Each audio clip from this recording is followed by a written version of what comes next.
The BMA could not have had a more powerful spokesman for their cause than Charles Hill, because he was the most famous doctor in the country, dispensing medical wisdom to over 14 million people every week as the BBC's radio doctor. What can you do if you get an attack of influenza?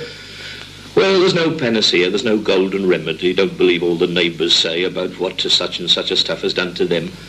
Bed, warmth, extra hot water bottle, extra blanket so that you perspire.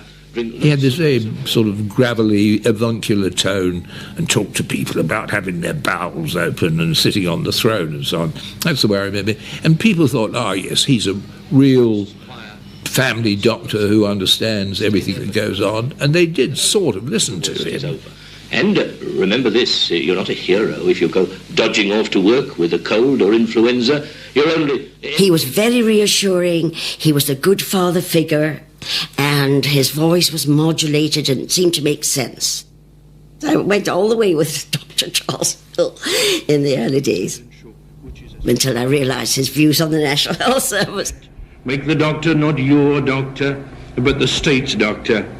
No longer your friend, your advocate, and you'll have done some damage to medicine that it'll be impossible to repair. The doctors believe that their freedom as a profession and as individuals, that it's your freedom. And that's what they're fighting for. More than half the BMA's members were GPs who were terrified that the NHS would lower them to the status of medical civil servants. The BMA encouraged them to reject Bevan's Health Act, as it would rob them not only of their independence, but also their livelihood. Doctors were known as independent contractors. They ran their own lives, they ran their own surgeries, they ran their own practices. And this was what worried them when the talk of state medicine coming in.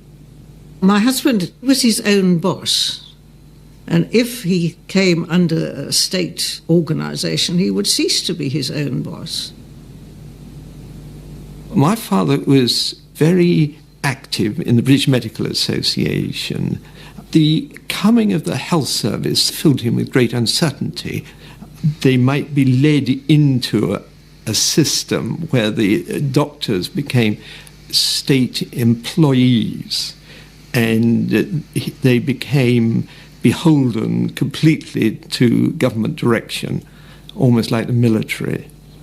And I think he was very worried that there could be what we'd call now a dumbing down of medicine.